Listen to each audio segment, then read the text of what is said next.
আপনি যদি ক্রিকেট ভালোবাসেন তাহলে এই গল্পটা আপনার জন্য নয় শুধুই খেলা, এটা এক ভয়াবহ বাস্তবতা।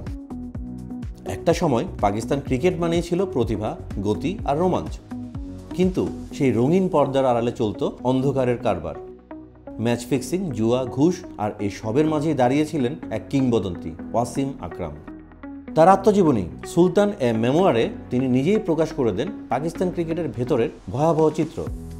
আজকের ভিডিওতে শুনুন কিভাবে পাকিস্তানি ক্রিকেটাররা জড়িয়ে পড়েছিলেন ফিক্সিংয়ে, কিভাবে আসতো ডাটি মানি, আর কিভাবে নিজের ক্যারিয়ার বাঁচাতে প্রাণপণে লড়েছিলেন ওয়াসিম আকরাম।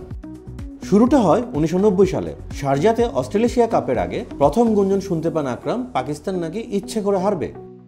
এই খবর পৌঁছায় ইমরান খানের কানে। ইমরান তখন পুরো টিমকে ড্রেসিং রুমে ডেকে বলেন তারা যেন নিজেদের সেরাটা দেয়। পুরস্কারে 14,000 পাউন্ড পর্যন্ত বাজি ধরেন দলের পক্ষে। পাকিস্তান ম্যাচটা জেতে। তখনও বুঝতে পারেননি আকরাম এটাই শুরু ছিল একটা গভীর নোংরামির। ওয়াসিম আকরাম বলেন, পাকিস্তানি সমাজে দুর্নীতি এতটাই প্রথিত যে ক্রিকেটাররা এর হাত থেকে রেহাই পান না। বিশ্বখ্যাত ক্রিকেটার মানেই প্রচার, অর্থ, সম্মান, আর এদের চারপাশে ঘুরে অসংখ্য বন্ধু, উপকারী আত্মীয় বা ভক্ত। তাদের মধ্যে অনেকে আসলে ফাঁদ পেতে থাকে ম্যাচ পাতানোর, জুয়ারির টাকা নেওয়ার কিংবা বিভিন্ন ধরনের প্রলোভনে ফেলার। ইমরান খান আর জাভেদ মিয়াঁদাদ বাদ যাওয়ার পরেই নেমে আসে দলে ঘোরতর অস্থিরতা। ওয়াসিম আকরাম নেতৃত্ব পান, কিন্তু পরে হঠাৎ করেই তাকে সরিয়ে দেওয়া হয়। নিজের প্রিয় সতীর্থদের প্রতারণা, বোর্ডের নীরব সম্মতি তাকে ভেতর থেকে ভেঙে দেয়। 1994 থেকে 1996 পর্যন্ত তিনি টিমে থেকেও ছিলেন একা। মাঠে খেলেছেন, কিন্তু টিম মিটিংয়ে চুপচাপ থেকেছেন।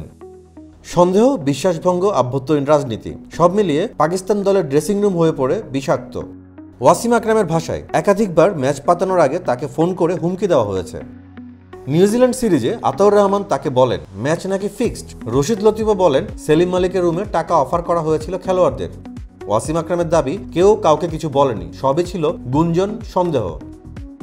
তবে 1994 সালে ওয়াসিম আকরামের বিরুদ্ধেও অভিযোগ ওঠে। আতাউর রহমান দাবি করেন আকরাম তাকে টাকা দিয়েছিলেন খারাপ বল করার জন্য।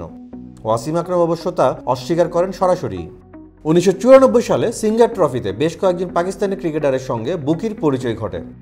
ক্যাসিনো আর হোটেলের আড্ডায় গোপনে শুরু হয় আলোচনা। এমনকি অস্ট্রেলিয়ান লিজেন্ড শেন ওয়ার্ন আর মার্ক ওয়াকেও প্রস্তাব দেওয়া হয়, যা পরে তারা স্বীকারও করেন। সেই টুর্নামেন্টের একটা ম্যাচে পাকিস্তান দলে ছিল অদ্ভুত সব সিদ্ধান্ত।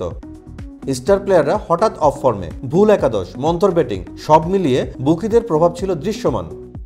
1995 সালে দক্ষিণ আফ্রিকা সফরে দল ভেঙে পড়ে বিভাজনে। সেলিম মালিক অধিনায়ক হলেও টস ও একাদশ নিয়ে তার সিদ্ধান্তে সবাই সন্দেহ পোষণ করছিল। রশিদ লতিফ মিডিয়ায় ভেতরের খবর ফাঁস করতেন। ওয়াকার ইউনুস সহ অনেকেই হঠাৎ নিজেদের আনফিট বলে ঘোষণা দেন। সেই সময়কার খবর নিয়ে সাম্প্রতিক সময়ে এক রিপোর্টে উঠে আসে সেলিম মালিক নাকি শেন ওয়ানকে অফার করেছিলেন খারাপ বোলিং করার জন্য। অস্ট্রেলিয়ানরা পরে মুখ খুলে জানায় সত্যিই এমন অফার করা হয়েছিল। টিমের মধ্যে টুকরো টুকরো দ্বন্দ্ব রশিদ, বাসিদ আর আমির সোহেলের মাঝে। টিমের ভেতরকার দ্বন্দ্ব আরও গভীর হয় যখন রশিদ লতিফ আনন্দ পাচ্ছেন না বলে অবসর নেন।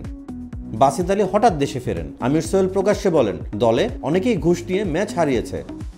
বোর্ড তখন নীরবতা ভেঙে পদক্ষেপ নেয়। সেলিম, ইন্তিকাব, আকরাম রাজা, ইজাজ সবাই বাদ পড়েন। নতুন নেতৃত্বে আসে সাইদ আনোয়ার, মঈন খানরা। পিসিবি ফখরুদ্দিন ইব্রাহিমের নেতৃত্বে তদন্ত কমিশন গঠন করে, কিন্তু অস্ট্রেলিয়ানরা সাক্ষ্য দিতে পাকিস্তানে আসে না। শেন ওয়ান, ওয়া, মেও পরে জানায় তারা গোপনে জরিমানা দিয়েই মুক্তি পেয়েছিল। কমিশন শেষের রিপোর্টে বলা হয় প্রমাণ নেই, তাই অভিযোগ বিশ্বাসযোগ্য নয়। সব যেন আগের মতো চেপে যায়। দায় মুক্তি মেলে সেলিম মালিকের। এই গল্প কোনো একক অপরাধীর নয়, বরং গোটা এক সিস্টেমের। ওয়াসিম আকরামের এই বই আমাদের চোখে আঙ্গুল দিয়ে দেখিয়ে দেয় কিভাবে একটা প্রতিভাবান দল ধ্বংস হয়ে যায় ভিতরের কলুষতায়, যেখানে সতীর্থই হয় সন্দেহভাজন, যেখানে খেলার চেয়ে বড় হয়ে দাঁড়ায় টাকা আর প্রলোভন। আজকের এই মডার্ন ডে ক্রিকেট অনেক বদলেছে, তবে অতীত থেকে শিক্ষা না নিলে ভবিষ্যতেও এমন বিপদ আবার ফিরে আসতে পারে।